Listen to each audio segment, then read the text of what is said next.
Welcome to another episode of Talking Metaverse with me, Tan Lei. I'm joined now by Mr. Matt Miesnieks. How's it going, Matt? Good. Thanks for having me. Thank you for joining.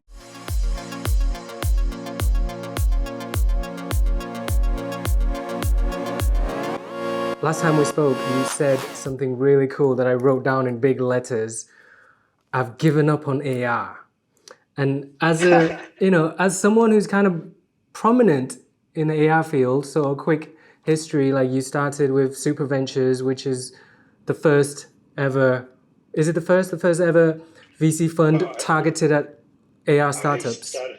I started in AR way before Super Ventures. I got into AR at Layer in Amsterdam back around 2009, 2010, and then started an AR company of my own called Deco. That company completely failed. And then after that crashed and burned, I went to Samsung for a little while and worked on some AR ideas there.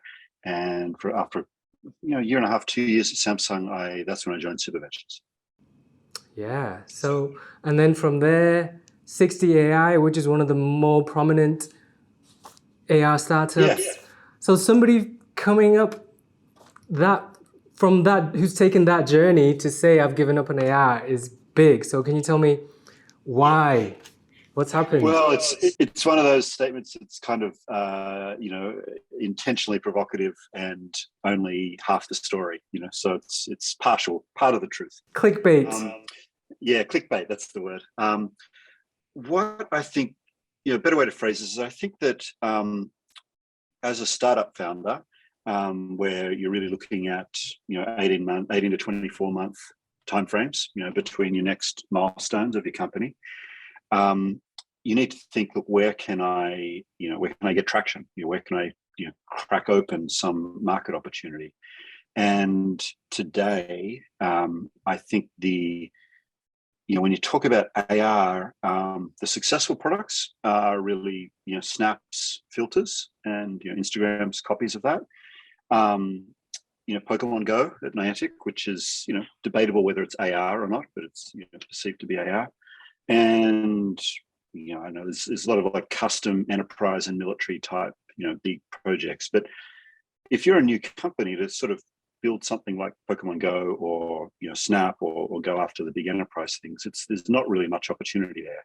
So I definitely view AR as something that's an interesting novel feature at the moment, but it's not really a product. You don't really want to build your whole company around AR unless you're willing to, ride out 3 to 5 years, hopefully, before the market starts to get big enough to be, really interesting for venture capital. So, so that's why I say I've given up on it. The new company I'm working on now, which I can share a little bit later, is not starting with AR. We're building a different type of company, and I'd call it AR ready, but it's not. If AR never emerges, this company could still conceivably be a big success. Yeah, so it's not that you're giving up on AR, it's that you think that it's a little bit more long-term for a startup to invest their time in. You're not going to see success in the short term. You're not going to see big success. Yeah, you could definitely get some small successes in the short term, but not. You're not going to do like $100 million in revenue in the next 2 to 3 years building a completely AR product. Where there's plenty of other types of companies that can get on that sort of trajectory very quickly. SaaS and all those sorts of consumer social, those types of companies have got the potential to grow extremely fast if you build something people want. Okay, 60 AI. What did you learn from your exit to one of the largest? Oh my gosh, that's a 3-hour podcast on its own. I learned a ton. There's very little online material about selling a company. That isn't like some multi-billion-dollar exit and you write a book about how amazing you are. I learned that so many exits that you see reported in the press. The modest sort of ones, where they don't put a price, on the exit. Basically anything under 100 million, is usually it's very, very difficult for the founders and the team, or not say difficult, very, very few of those exits end up with a cash return to the founders and the team. I was kind of shocked at how even that minuscule number that get an exit, there's even a minuscule number of those that actually, you walk away with it going, oh, at least I can, put a down payment on a house or something, or send my kids to college, even if I can't buy a jet. So that was something that was quite surprising to me. Yeah, something not very well publicized. No, on purpose, because everyone wants to promote it as a win. It wants to say, look, I had a win, even though, I'm just as broke as I was when I started the company.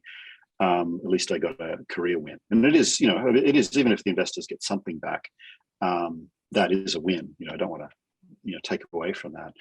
But it's hard to sort of build a company and get a good enough outcome for, for the common stockholders to do okay. I learned a lot about what you need to do before you start the sales process in terms of how you position your company, because that'll determine which buyer you've got, like whether it's you're being bought by the engineering group or bought by the product group or bought by the CEO. All of those buyers look for very different things, and you need to, all the way through the company, push that one message, and we pushed at 6D, a very deep tech, amazing breakthrough type technology breakthrough message, which was effective, but that led to us being bought by the engineering group. And if instead we had say told a message about, oh, we are opening a new market, and here's some evidence that this new market exists, and here's how the users are using it, here's how it's working, then you kind of get bought by a product group, and the product group can pay 10 times as much, or justify paying 10 times as much as what an engineering group can. But if you could say something like, oh, we're a threat to your company, or we are, we're a problem that's going to impact your revenue, in a big way, then the CEO gets interested, and the CEO can pay 10 times what the product group can pay. Wow. to buy out. So that aspect of how, and this has to start way before you decide to sell, because once you get into the sales process, it's too late. You've already engaged with the buyer, and they're buying you for what you've been saying for the last couple of years. Wow, I love that. You just outlined a huge tip on how to multiply your price by an order of magnitude. Huge. Yeah. I mean, it's probably in orders of magnitude more difficult, but yeah, that is how you get a better price on an exit. Even if you've raised the same amount of money, you've got the same team working on the same problem, but by framing your narrative, to the public differently. That is key. And framing your narrative, everybody. Yes. Not just in the startup world, every human needs to understand framing your narrative. That's what it's all about. Yeah, it's very, very important. And then, obviously getting the evidence to kind of back up that narrative is the hard part. But if you can do that, then yeah, your opportunities for, and you still always treat an exit as a backup plan. It's never plan A. So you always want to have a backup plan, but you don't want to sort of go in there thinking, and how can I frame my narrative and build some evidence so that we're attractive to the Oculus product manager at Facebook, or the face filters, the lens product manager at Snap. And if you start thinking like that, then you'll die before you get the evidence.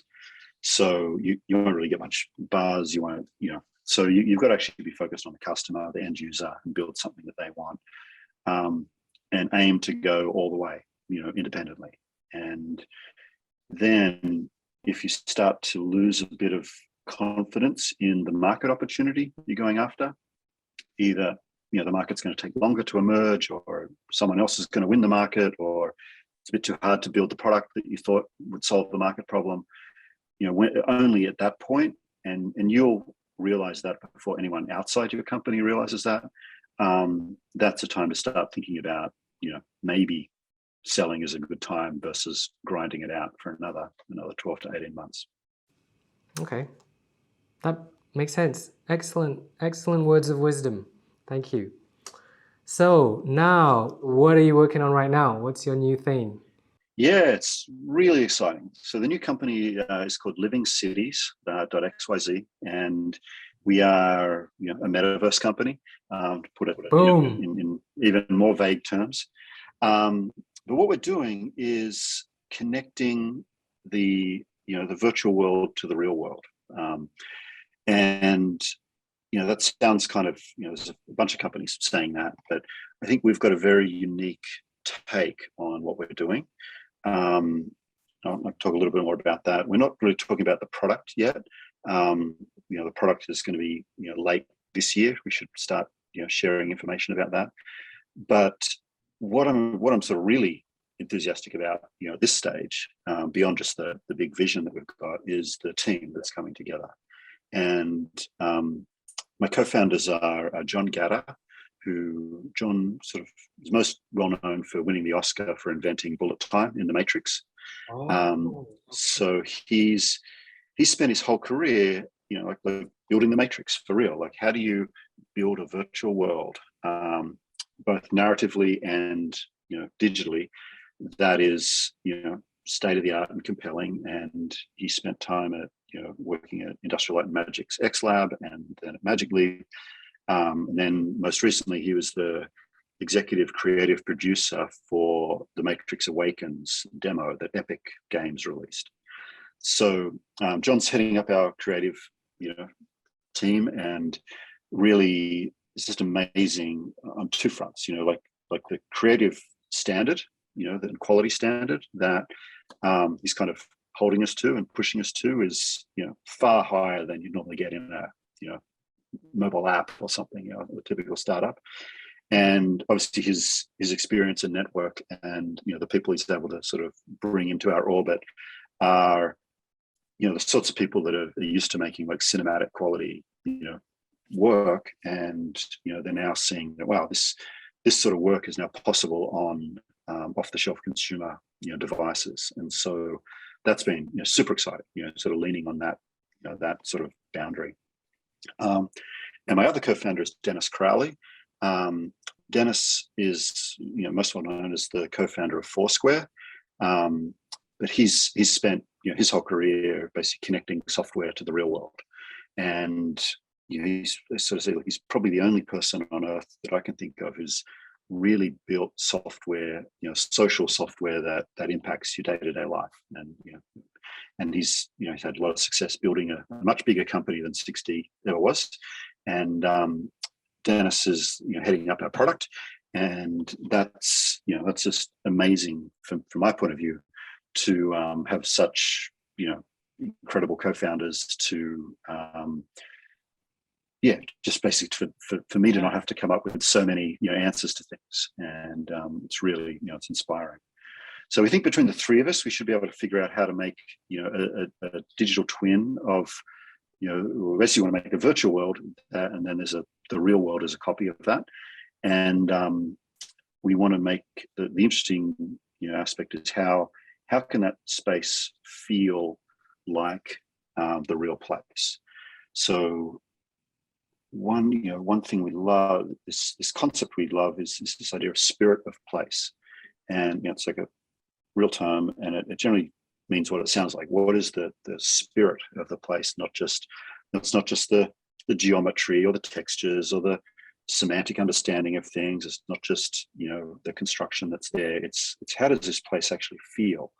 And that's an aspect of its history, of the people that are there, the culture, a little bit of the built environment influences it. But that is what we think needs to be captured and reflected into the mirror world. We think we have this idea of the mirror world is a amazing idea that's been around for a long time, but I guess what we're interested in is what's the reflection? How do you reflect one world back into the other? And that isn't just reflecting, like I said, the geometry and the look of it, but how do you capture that feel, and how do you capture what the people feel? And we think there's really interesting consumer social products that let you take the best of the real world and reflect that into the mirror world, take the best of the mirror world, reflect that back down into the real world, and then start to work on the interactions between the two. So that's at its core, the what excites us, what we think, new technologies that have emerged just in the last 12 to 18 months start to make all this possible. And with the team we've got, it's kind of a exciting problem, but it's a there's a real risk of boiling the ocean. And so we're just having an experienced team means that a lot of the idea maze that you talk about, like when you're exploring an idea, a lot of us have been down many of the dead ends, and so we believe we're able to navigate that idea maze probably better than any other team that's out there, and come up with something that's going to look and feel magical, and also has got the potential to be a large independent company. So before we continue, can I put you on the spot and ask if you can summarize or define what the metaverse is in one sentence? In one sentence. It's whatever you want it to be. That would be my one sentence. But no, look, it's a term. I mean, it is a term that a lot of people are using in different ways. So in that sense, it is whatever you want it to be. I think that the two, camps, that kind of wave the metaverse flag, one is kind of the crypto Web3, decentralized ownership and all that sort of stuff. Like there's definitely a camp there. And the other camp is kind of the 3D virtual worlds type of, XR spatial computing type of camp.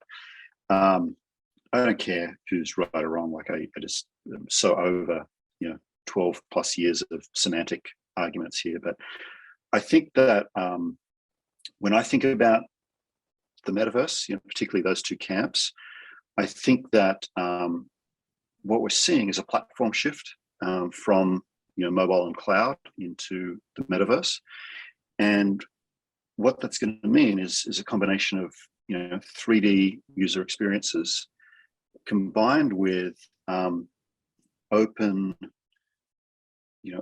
protocols, and open commerce. One of the things that really excites me is around crypto and Web3 is the potential to go around the walled gardens that mobile app stores have put in place. And as well as another sort of infamous statement I like to throw out there is sort of open standards are for losers. And all the open standard fans kind of get their backs up about that. But generally what it means is usually open standards emerge after a market has been won by somebody, and then everyone else who didn't become the dominant player in that market decides, well, the only way we can compete is to try and commoditize what this winner has done. So they all get together and create an open standard that kind of hopefully commoditizes the work of the winner, and that's why I said the standards are for the losers. And I think in the shift from PCs to mobile, the web, definitely from a consumer point of view, the web was the loser. Mobile apps won. And that's where all the consumer dollars and attention goes into apps, not into mobile web. So I think that the ability for Web3 to, I guess, take away the commercial advantages of walled gardens and enable sort of new economic models to, emerge, is exciting, because to me that represents a kind of entirely new go-to-market plan, an entirely new way to reach and engage and monetize an audience. And even more interesting is that it potentially lets you create, economic interactions where, your customer is your user.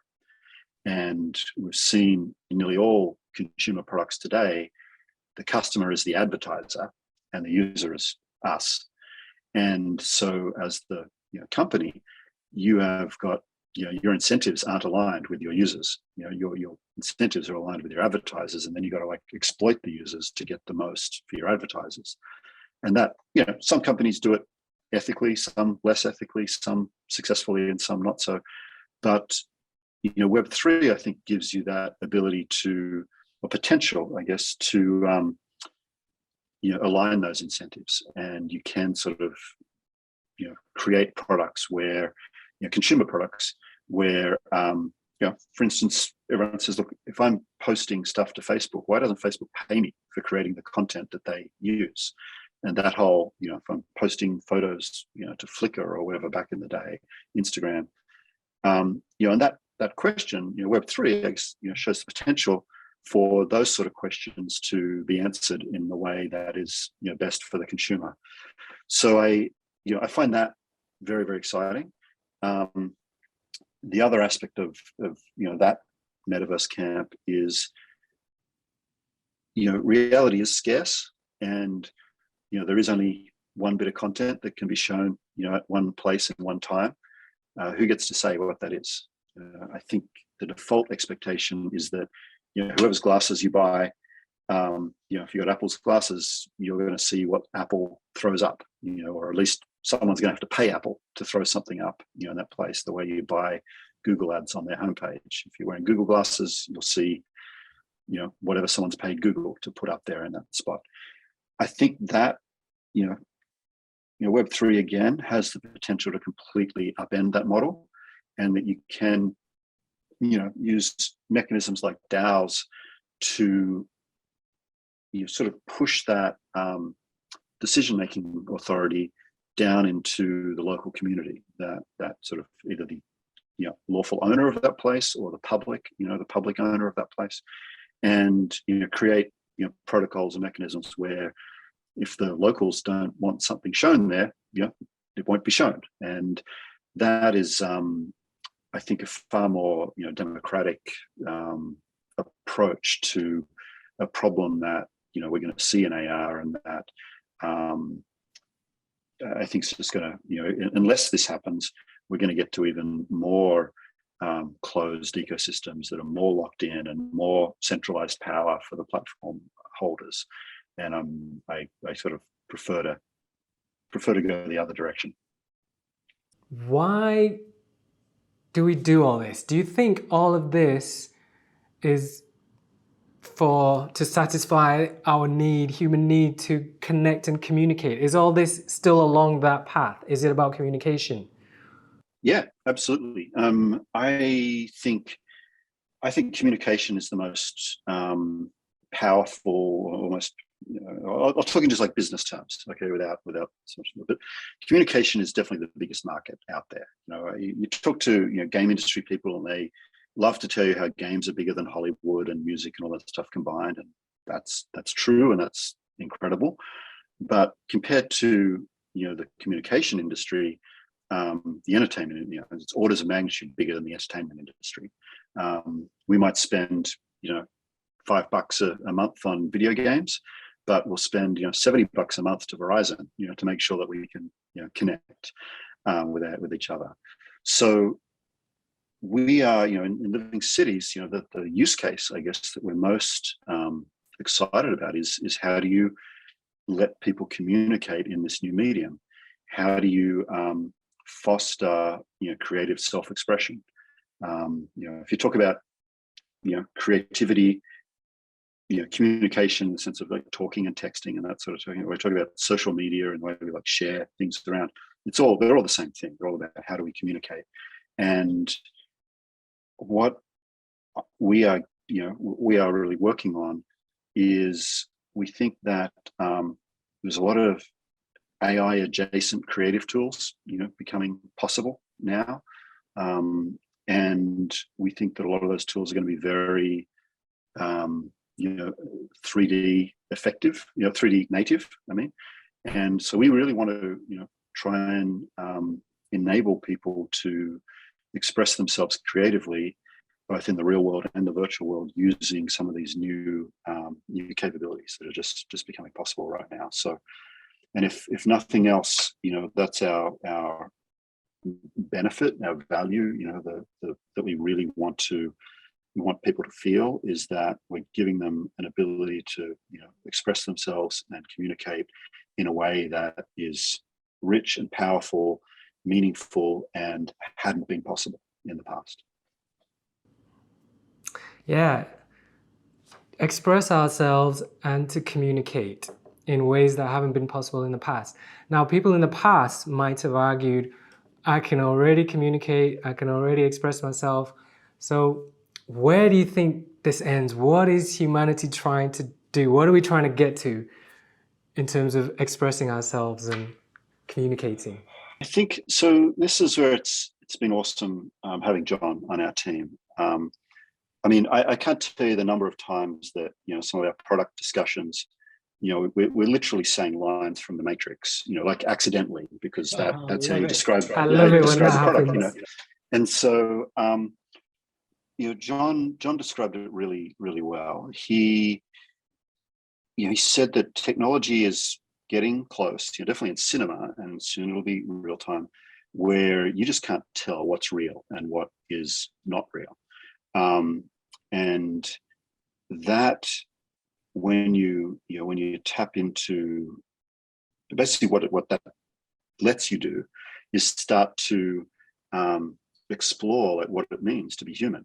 What is the difference? Like, if these two things are kind of indistinguishable, a real person and a virtual thing, really, where is the humanity, and what is it at our core that makes us human? Yeah, how do you not only define it, how do you engage it?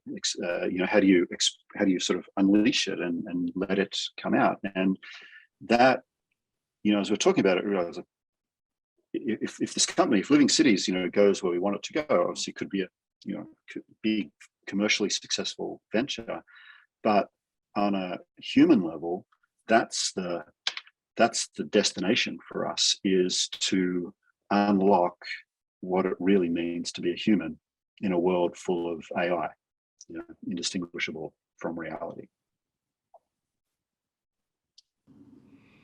If we actually are in a human world and not already in the AI world. Not already in the simulation, right? Exactly. And that might be the scary bit. We sort of reveal what it is to be human, and there's nothing there. Like, oh.